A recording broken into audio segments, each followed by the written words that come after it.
How are you guys today? So let's dig in a little deeper into some of the activities that are going on. Not so much this moment, but things that our government has been involved in. There's news that's come out over the last week, and we broke it 2 weeks ago, that there are bioweapons labs in Ukraine that our Department of Defense is heavily involved in. So they are doing their very best to cover it up. The problem with that is the people that are beating that drum of support Ukraine are all the crooked politicians. So keep that in mind. People that are trying to protect Ukraine are doing nothing of the sort. What they're trying to do is protect their interests. Keep in mind, there's a number of politicians that get kickbacks and bribes, and if Ukraine falls, that's their money source. We also know that this is the headquarters of the Khazarian mafia. We also know that George Soros has his main interests there. So keep all of that in mind. But let's take a look at some of the history that our government is famous for and things that we now know because they've been declassified, that our government has been involved in. So with that, let's dig into 15 secret government projects you're not supposed to know. And I even threw in an extra 5 as bonus afterwards. So let's take a look. So at the end of every year, you're supposed to sit down and pay your taxes, secure in the knowledge that your money is going to be used to benefit the country.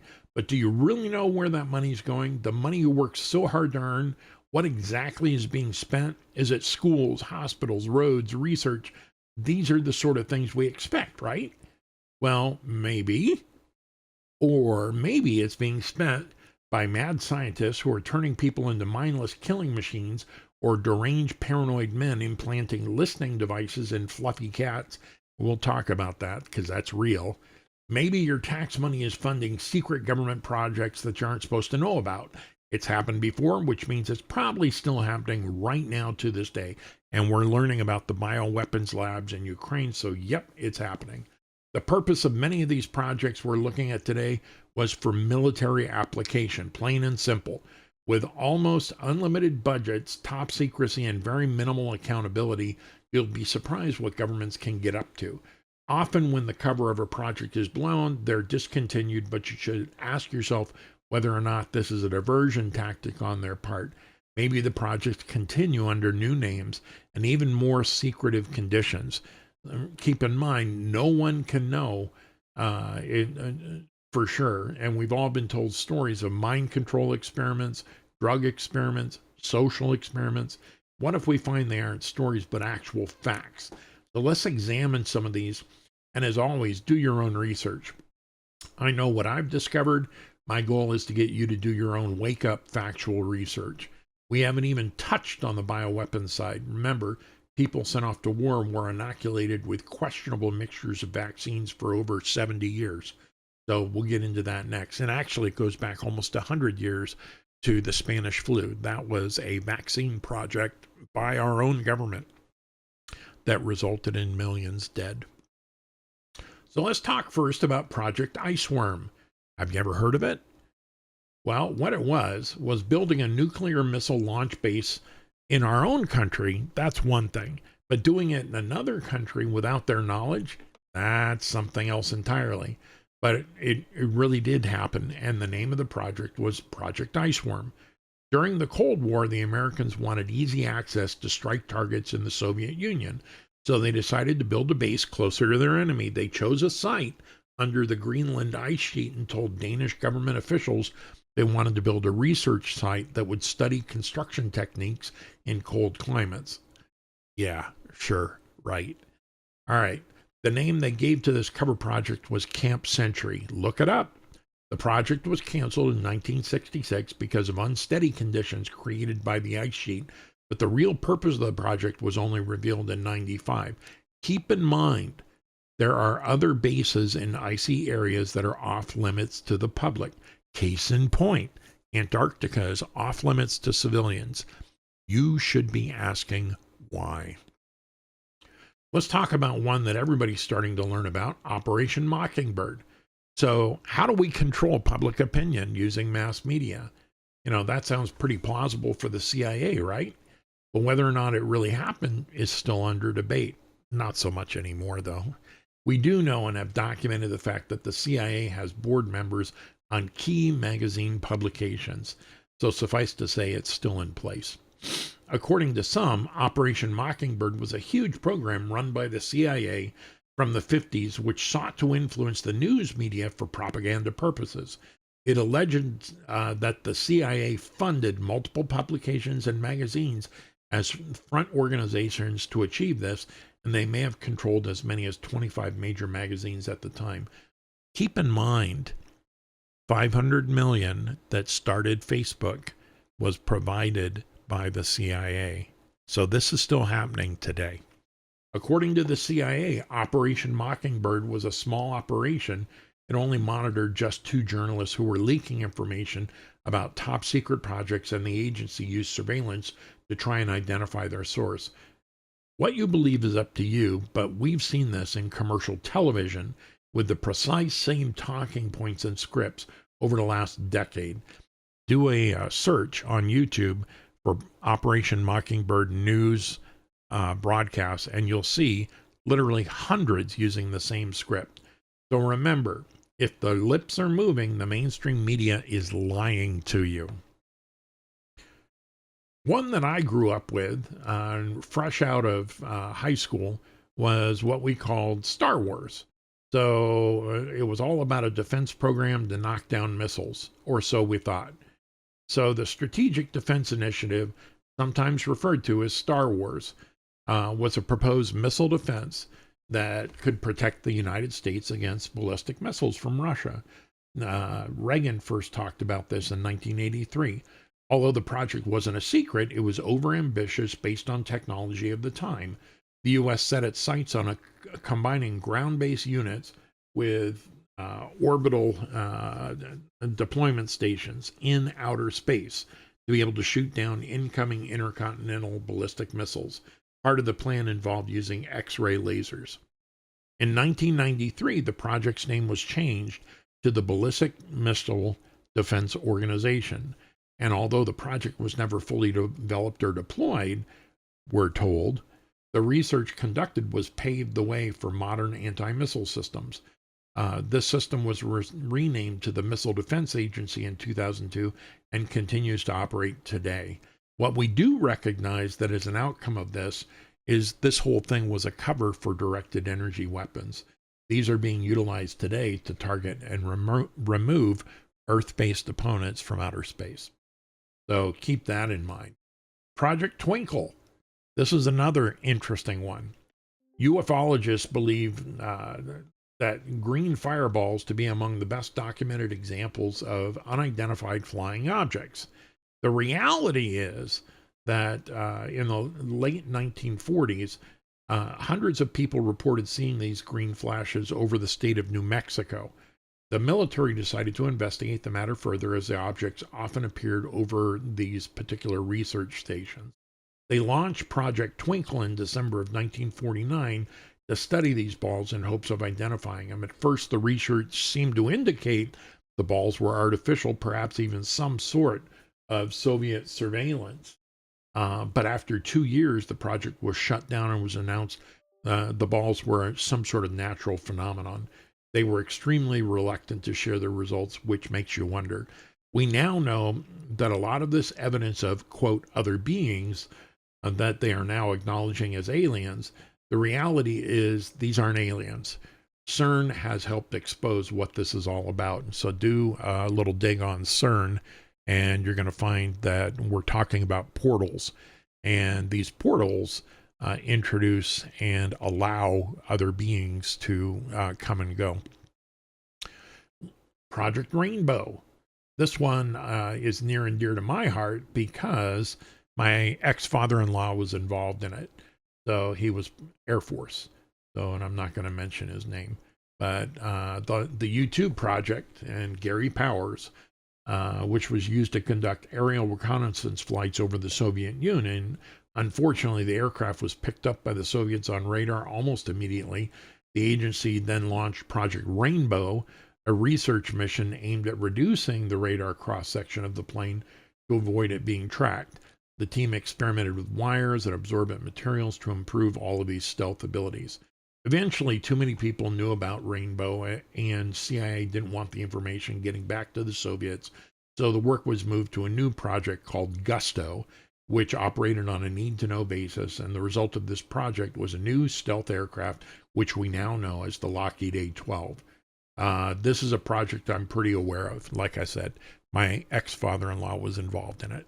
So definitely one that a lot of us have heard of. Let's look at Project Orion. Project Orion, what would happen if mankind, for whatever reason, needed to get off the planet? So this was about using atomic bombs for fuel, and they called it Project Orion. The main problem with testing this was our nuclear proliferation treaty. In 1963, we signed the Partial Test Ban Treaty, which kept us from testing this. So all of this had to stop. This one is interesting because we have heard reports of this and we've seen some of the little drones. So keep this one in mind if you're interested. And I don't know how to pronounce it, but Project Insectopter. You've got to hand it to those guys from the CIA. They certainly are inventive. These are little machines that can do surveillance, and they look like dragonflies. The wingspan is less than or equal to half an inch. So very tiny, and this is definitely a surveillance vehicle, and they have far more sophisticated ones today. So that's one to be aware of. One that is interesting that came in with Martin Luther King and was exposed about that time, Operation Cointel Pro. Cointel Pro was a series of covert and illegal operations conducted by the FBI. Go back and see our previous video about the FBI. The FBI was created without a charter and actually has no authorization to operate on U.S. soil. The aim of these operations is to monitor American political organizations by way of infiltration and surveillance, and to discredit and disrupt them if deemed necessary. We saw this in the January 6th nonsense that happened. A lot of very passive, well-meaning patriots showed up, but there was a small handful of FBI operatives, which we have film of, that were changing their clothes and infiltrated and created havoc and tried to discredit the whole thing. So the FBI has been complicit in this, and it's absolutely evil. So the program was officially started in 56 and 63. Martin Luther King was just one of many individuals that were under constant surveillance by the FBI. They also targeted other Black Power movement groups, feminist organizations, white supremacist groups, anti-Vietnam War organizers, anti-colonial movements, anyone considered to be subversive. So, fair warning, if you consider yourself a patriot today, do realize you're probably under surveillance. The FBI director at the time, J. Edgar Hoover, ordered his agents to expose, disrupt, misdirect, discredit, neutralize, or otherwise eliminate the leaders and activities of these groups, and gave them almost unlimited power and resources to do so. The program was kept secret from the public until 71, but they officially terminated the project. I suspect that's not true. Let's look at Project 1794. Project 1794 is interesting. It was a secret government project during the Cold War, and the plan was to build a disc-shaped UFO-type craft with a single turbomotor, which is capable of high speeds and altitudes. The U.S. Army planned to use the aircraft as a tactical combat vehicle. During its development, the project took on many different names, including Project Y2, Project Silverbug, Project 1794, and finally the Avrocar VZ9.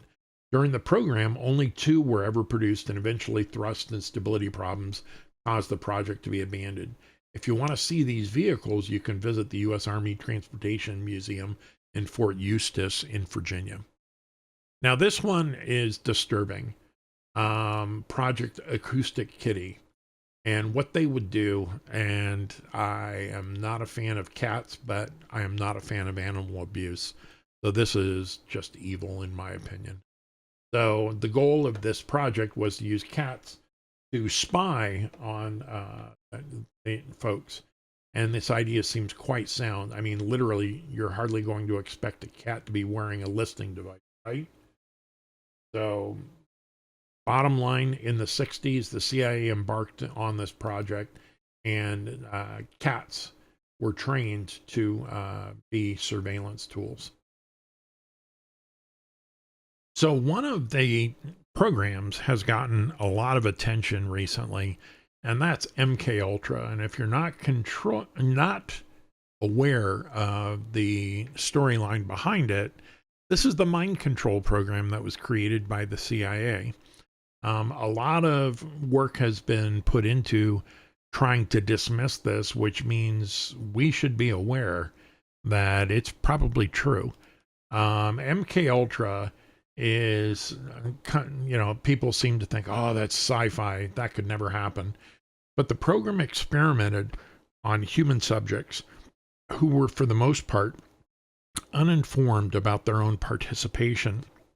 In an attempt to do this, they identified drugs and techniques that could be used for interrogation and torture, and the program began in the 50s during the Cold War and was officially terminated, so they say, in 1973.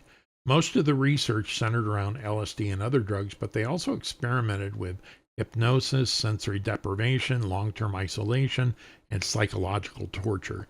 The majority of the paperwork related to this project was destroyed by the CIA director, Richard Helms, in 73. But as we're learning with the internet, things don't necessarily disappear quite that easily. We'll probably never know the true scale of this secret project, but it's worth knowing. Project Blue Book is one that I was clued into as a kid. UFOs were a fascination for me.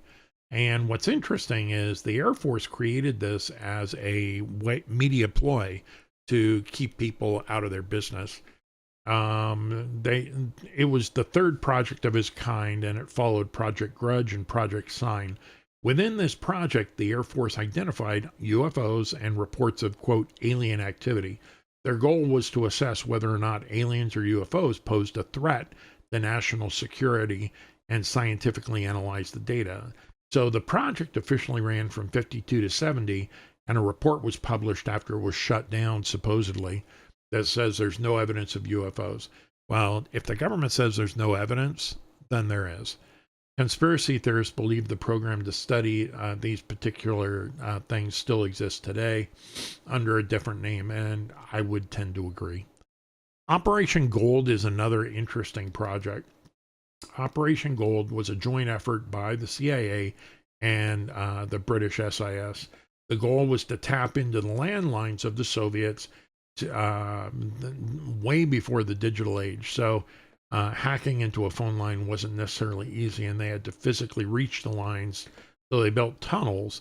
What they didn't know at the time was the Soviet moles were involved in this, and they were completely exposed even before construction.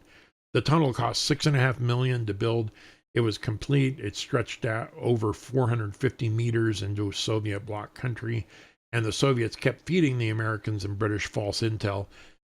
When the mall was finally transferred to another department, they discovered the tunnel, and many details are still classified about this project. So the fact that they're classified shows how complicit our country was in doing some things like this. Now, this one is interesting. If this does not ring of things that are going wrong, like 911, that should not be something that passes you. So again, this is a false flag attack that they had proposed, and they were going to blame it on Cuba. And lo and behold, they repurposed it and actually did it for 911, blaming it on countries in the Middle East. So keep that in mind. The Stargate Project is interesting. During the 70s, the U.S. received information that countries were conducting psychic research. Here's the projects and programs that were there under those code names, and you can do some research on that. Remote viewing is supposed ability for certain people to be able to physically see events and people from a great distance away. All these small projects were consolidated into one called the Stargate Project. The project officially was terminated and canceled in 95, and the CIA released a report saying, nope, doesn't work, couldn't happen, there's nothing we can utilize it for, which tells us that's nonsense. So keep that in mind. There's the movie The Men Who Stare at Goats that referred to this particular program. So if you want to figure out a little bit of what was going on, that's a great movie to give you some exposure. Let's talk about some bonus secrets. Operation Paperclip. We ultimately hired Nazis into our government. Yep, that's for real. No one could have accused us of being discriminatory during 1945, at least if you were a Nazi. Harry Truman approved the hiring of thousands of Germans, and they ultimately were involved in our government and in our military. Let's look at Blame Cuba. So this is under JFK. So it sounds like a conspiracy theory, but in a memo from March of '62, the president gave to the Joint Chief of Staff and dubbed it Operation Northwood, suggested ways to justify a military conflict with Castro's communist regime. So they had all sorts of things that they were trying to do. So keep in mind, if they proposed this back almost 55 years ago, they are indeed doing it now. Congress has its own secret bunker. Yep, that's for real. There is a hotel called the Greenbrier Hotel in West Virginia that has a monstrous square foot bunker hidden underneath the resort with enough bedrooms to accommodate over 1,000 Congress people. The shelter was built in the 60s just in case Russia bombed and a nuclear winter made the country uninhabitable. The CIA torture files. Now, we learned about some of this with waterboarding and all the rest. They call it enhanced interrogation techniques, but according to the Senate, the CIA has possibly been engaged in wrongful torture of suspected criminals for years. Grand Central Station in New York. There is a secret basement here. You won't find it on the map, but 13 stories below Grand Central is a secret basement known as M42. This houses the rotary power converters that keep the railroads running during the Second World War. Hitler wanted to sabotage these converters, so which apparently would be easy as pouring sand into them is. So armed guards protect the room with orders to shoot anyone who tried to carry a bucket or bag of sand. At least one attempt was made by 4 saboteurs working for Hitler, but they were stopped before they ever found the secret basement. So there is a secret basement in New York. The Bohemian Grove, there's books written on this. So this is important that you realize this happens even today. Every July, the rich and powerful gather together at this campground in Northern California for their own version of Burning Man. What really goes on here is anybody's guess, although there's some good documentaries on it. The guest list has included presidents, oil barons, and activities have included everything from Druid, aka pagan worship, to planning for the Manhattan Project. This isn't some conspiracy theory. This is where the guys like Rumsfeld, Kissinger, and Rockefeller go to vacation and do things they don't want the rest of us to see. So keep that in mind. Track 61, the president's secret underground train. Yep, that exists, and it goes to New York. So Roosevelt didn't want the public to see him using a wheelchair, so to keep that secret during his visits to New York, his train didn't stop at Grand Central, but rather a secret station called Track 61. This was never listed on any train map, although it's now abandoned. The station was used by wealthy travelers and high-profile politicians who wanted to come and go to New York without being noticed. And even though it's listed as abandoned, it's still being utilized today. So, in summary, your tax dollars are being spent on work like this, whether you know it or not. If you ever wonder why hammers cost $5,000, it's not the hammer. It's the other surreptitious projects that are being funded with poor accounting practices. Unfortunately, it's time to have a serious accounting of our federal government and their activities if that's going to continue. There's plenty more. We've got things that we're queuing up, but these are just some of the secret projects that have gone on over the last 60, 70 years. And there's quite a few right now that we're being privy to. So with that, I wish you a great day, and we will see you tomorrow.